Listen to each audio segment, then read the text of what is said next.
vamos falar sobre invencibilidade aqui no Santos.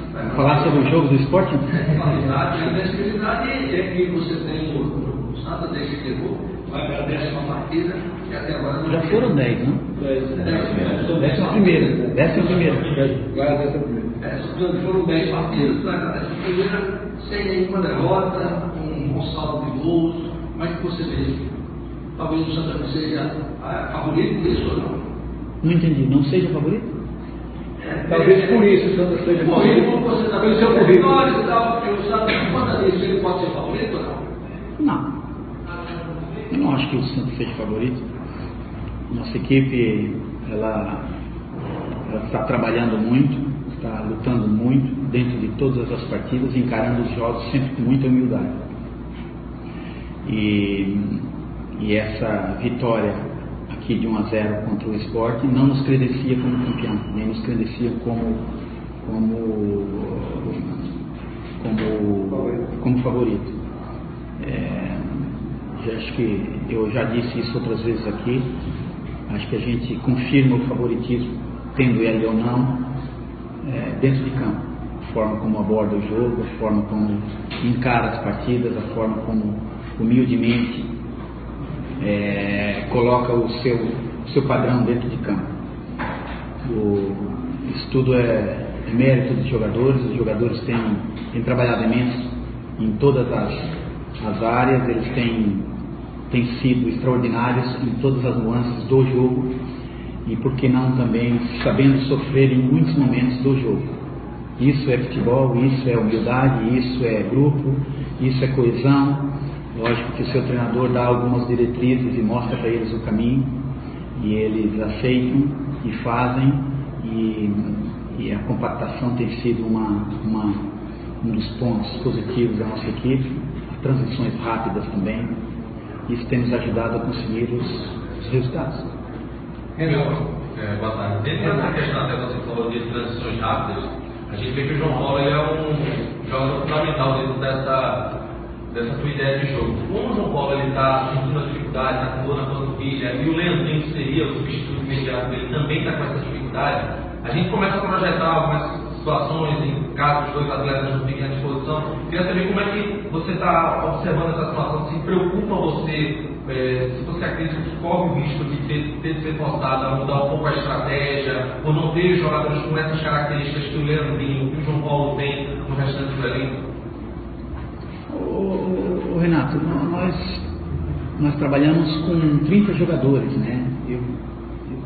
Acabando sendo repetitivo, porque as perguntas são sempre as mesmas, acaba por ir pelos mesmos lados. Nós trabalhamos com 30 jogadores. Não pode João Paulo, não pode Leandrinho, vai ter outro. Nós não vamos jogar com 10 só. Então, é importante todos valorizarem o nosso plantel. Eu, como líder, valorizo o global, o todo. Eu não valorizo o individual. Nunca vocês viram aqui eu valorizar alguém individualmente, certo? Então, nós valorizamos sempre o coletivo. Se um não der, vai o outro. Se o outro não der, vai o outro. Confiamos em todos eles. Mas você acha que pode fugir um pouquinho da estratégia? Mudar um pouco? A nossa estratégia vai nos ajudar até. Vai nos ajudar até. Possivelmente o jogador que poderá entrar vai nos ajudar até na estratégia nossa. Então, eu acredito que nada é por acaso. Acho que as coisas elas acontecem e a gente tem que saber aceitar as coisas que nos acontecem. Que a gente vai sofrer menos, vai ter mais, vai olhar o que é positivo, e não, eu tenho que valorizar o que eu tenho, não o que eu não tenho. Se eu não tenho o João Paulo, se eu não tenho o Leandrinho, por que eu vou valorizar isso? Eu vou tentar valorizar o que eu tenho. O João Paulo é importante? Muito. O Leandrinho é importante? Muito. O Wellington é importante? Muito. O Daniel é importante? Muito. E assim como todos os outros são importantes. Então,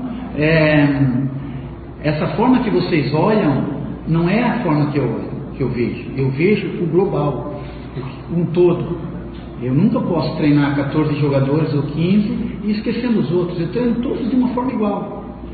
E digo sempre para eles, à espera do cavalo branco. O cavalo branco chegou, monta no cavalo branco, que é o cavalo branco que eu falo é a oportunidade, monta no cavalo branco e segue em frente. Então eu não vou valorizar nunca o individual e nunca vou valorizar o que eu não tenho.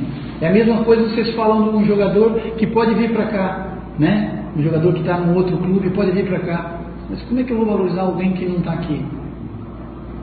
Esse é o sentido da minha conversa.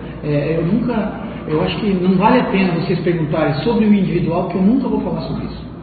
Eu vou valorizar sempre o que nós temos de melhor, que é o coletivo. E eu acho que é por aí que nós temos vencido os jogos, é por aí que a gente tem trabalhado muito, porque a gente tem encarado tudo com uma humildade muito grande, coletiva. Vocês veem que nós temos jogadores que estão voltando a estar nas suas melhores condições, não é pelo individual, é sim pelo coletivo, resgatando outros que estavam perdidos, não é pelo individual, e sim pelo coletivo. Então eu já pensei quem irá jogar, vou analisar, eu tenho 2 hipóteses, plano A e plano B, e vou decidir até o jogo. Vitor. O Vitor. Naturalmente, torcida é algo que o jogador valoriza bastante, todo mundo valoriza, né? Uhum. E o Santos, desde que você chegou, está decidindo quase das partidas fora de casa, né? Na Copa do Brasil, Super aqui na Arruda, os principais jogos contra o Ceará, Bahia e Campinense foram longe do Arruda, longe da massa, assim, da maioria dos torcedores em campo. Uhum. Como é que você enxerga isso, assim, e o Santos saiu muito bem, né? Qual a sua opinião sobre isso, de jogar fora de casa, de não decidir em casa?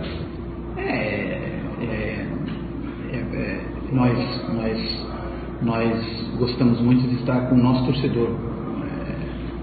Relembro você também, acho que você sabe que tivemos torcedores também lá no Ceará, contra o Bahia também tivemos torcedor lá em Campina Grande bastante, inclusive, né? Quantos tinham? 6 mil. Tinha mais. 6 mil foi o que disseram, né? Mas acho que tinha mais.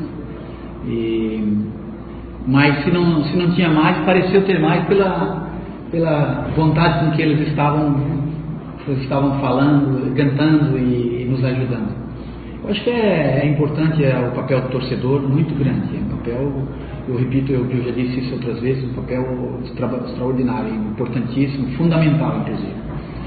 E a nossa equipe ela tem demonstrado uma maturidade grande em jogar fora de casa, tem demonstrado uma maturidade tática também em saber se posicionar fora de casa, em muitos momentos trabalhar atrás da linha da bola, saber se posicionar e depois no momento certo dar uma saída. Em todos os jogos foi assim, e nesse jogo contra o Sport, no segundo tempo em casa também foi um pouco isso.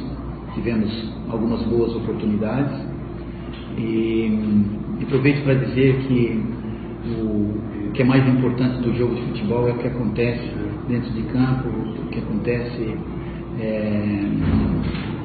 a rivalidade das duas cores, ou melhor, das cores de um clube e de outro. Isso é uma coisa muito bacana, mas nós temos que começar a pensar em valorizar o que é o jogo de futebol, não o extra, né? E eu acho que é importante nós todos nos debruçarmos um pouco em cima disso, porque para valorizar o futebol, para valorizar principalmente o futebol pernambucano, que está começando a sair de uma situação menos boa para uma situação bonita no cenário nacional. Tem 2 equipes na Série A do brasileiro. Então temos que começar a mostrar que o futebol ele é muito mais bonito do que as pessoas estão tentando mostrar que seja. Mas não muda a estratégia, a estratégia do jogo muda, o jogo fora de casa, Existe nuance no jogo em relação a isso. Existe sim. Todas as vezes que nós jogamos fora de casa, nós temos a nossa estratégia, nosso posicionamento em campo. Se vocês estiverem atentos, vocês vão ver que existe uma diferença quando a gente joga em casa e quando nós jogamos fora de casa em alguns momentos. O único que nós exploramos um pouquinho diferente foi o jogo com o Bahia, que nós precisamos do resultado, saímos um pouco mais.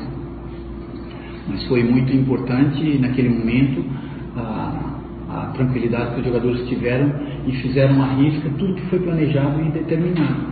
No jogo de Campina Grande também não foi diferente, nós armamos a nossa estratégia para que aquela bola do grafite entrasse.